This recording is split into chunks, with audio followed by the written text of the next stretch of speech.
அந்த ராமன் உங்களை காக்கட்டும். வாழ்க்கை பயணத்தில் எவ்வளவுதான் சமாளிப்பது, பயணம் செய்தாலும் அது நம்மை காயப்படுத்தாமல் விடுவதில்லை. காலில் குத்திய பிறகுதான் முள்ளின் வலி தெரிகிறது. என்ன செய்வது என்று தெரியவில்லை.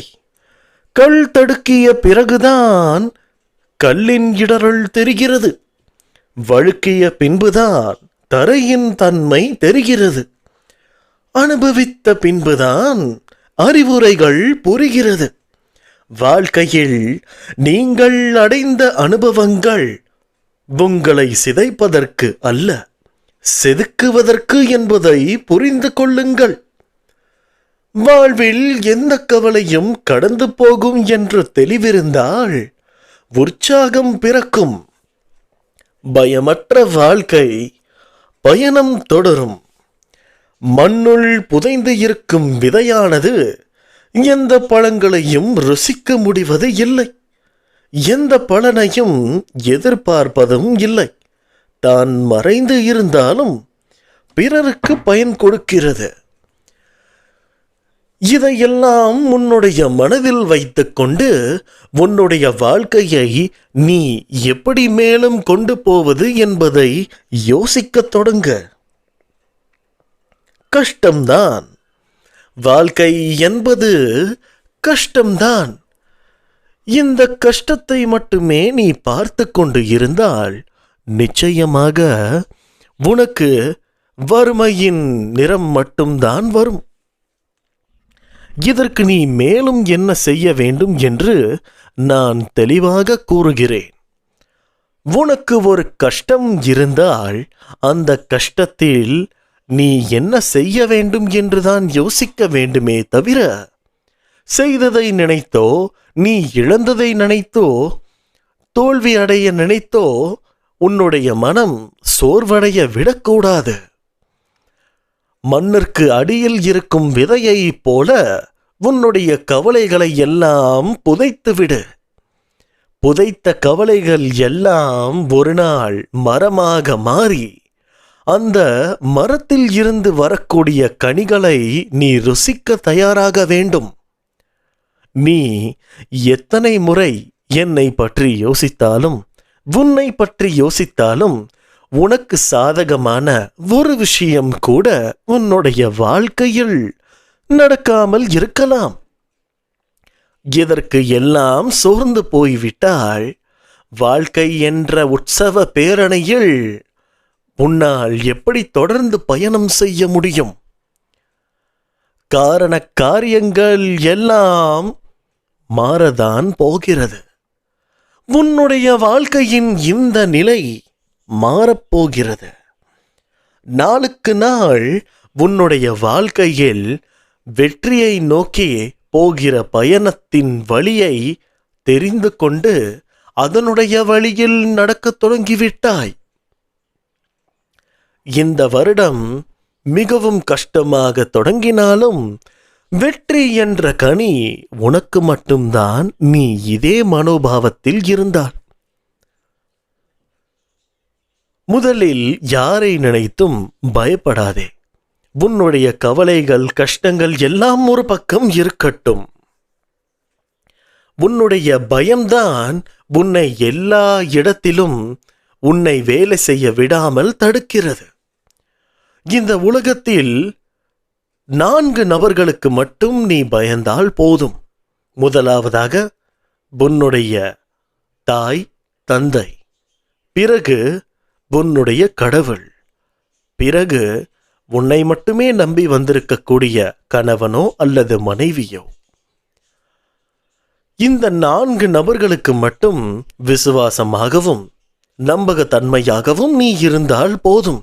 அதற்காக மற்றவர்களை எல்லாம் நீ ஏமாற்ற வேண்டும் என்கிற அர்த்தம் இல்லை. இவர்களுக்கு மட்டும் நீ பயந்தால் போதும். ஏனென்றால் ஒரு வீட்டிற்குள் இருக்கக்கூடிய தூண்களைப் போல இந்த 4 தூண்கள், நீ என்னும் வீட்டிற்குள் இந்த 4 தூண்கள்தான் உன்னை தாங்கி பிடித்துக் கொண்டிருக்கிறார்கள். உன்னுடைய வீட்டில் இருக்கும் உன்னுடைய தாயும் தந்தையும் ஏதாவது ஒரு வழியில் நிச்சயமாக உன்னிடம் ஏதாவது ஒரு வாக்குவாதத்தில் ஈடுபட்டிருப்பார்கள். அவர்களை தாண்டிச் செல்வது மரியாதை அல்ல. ஆனாலும் அவர்களுக்குள் ஏதாவது ஒரு விஷயம் ஒளிந்திருக்கும். ஏன், நான் கூட நீ ஒரு கஷ்டத்தில் இருந்து விடுவிப்பதற்காக ஒரு எடுத்துக்காட்டை அவர்கள் மூலமாக கூறியிருக்கலாம். இதையெல்லாம் மனதில் வைத்துக்கொண்டு உன்னை சுற்றி இருக்கக்கூடிய பெரியவர்களை அனுதினமும் மதிக்கத் தொடங்கினாலே உன்னுடைய எல்லா கஷ்டங்களும் தீரத் தொடங்கும். நன்றாக யோசித்துப் பார். கடைசியாக உன்னுடைய தாய் தந்தை சொற்களை நீ எப்போது கேட்காமல் விட்டாய் என்று. நிச்சயமாக அதை உணர்ந்து அந்த விஷயத்தை நீ செயல்பட தொடங்கி இருந்தால் ஏதாவது ஒரு வழியில் உனக்கு இப்போது இருக்கக்கூடிய பிரச்சனையின் பலன் குறைய தொடங்கியிருக்கும். மனிதர்களாக பிறந்துவிட்டாலே அகம்பாவமும் தன்னால் முடியும் என்ற கர்வமும் வந்துவிடும். தன்னம்பிக்கையாக இருக்கும் வரை அந்த கர்வம் நியாயமானது. தன்னம்பிக்கையை தாண்டி நான் தான் எல்லாவற்றிற்கும் மூத்தவன், நான் தான் எல்லாவற்றிற்கும் தலைவன் என்று மாறும்போது அது அகம்பாவமாக மாறுகிறது. இந்த விஷயங்களில் நீ புரிந்து கொள்ள வேண்டியது என்னவென்றால், நீ உன்னுடைய மனசாட்சிக்கு உண்மையாக இருக்கிறாயா என்று. உன்னை சுற்றி எத்தனை பொய்காரர்கள் வேண்டுமானாலும் இருக்கட்டும்,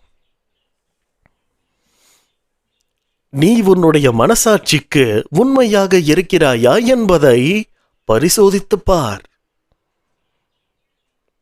இன்று காலை முதல் இரவு வரை நீ எத்தனை விஷயங்களை கண்டு கொள்ளாமல் தாண்டி சென்றிருக்கிறாய்?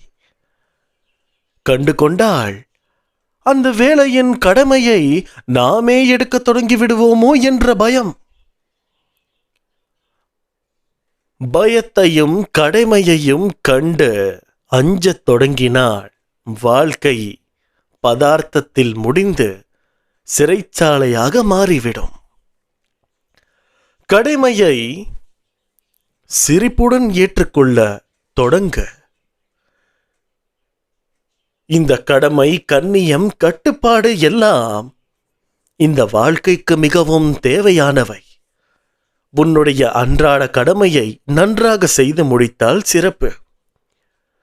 பெரியவர்களிடமும் சிறியவர்களிடமும் தெரியாதவர்களிடமும் கண்ணியமாக இருப்பது மிகவும் சிறப்பு.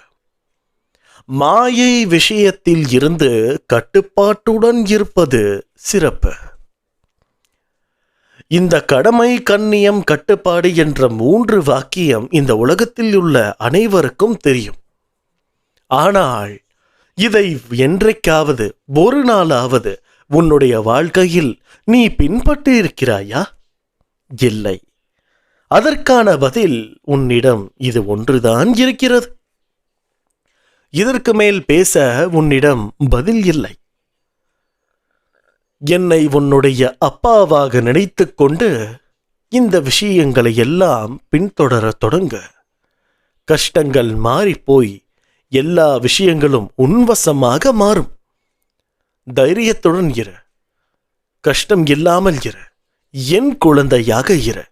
என் பரிபூரண அன்பும் ஆசிர்வாதமும் அன்பும் பெற்ற என் செல்ல பிள்ளை நீ. இப்படிக்கு உன் சாயப்பா. அல்லாஹ்.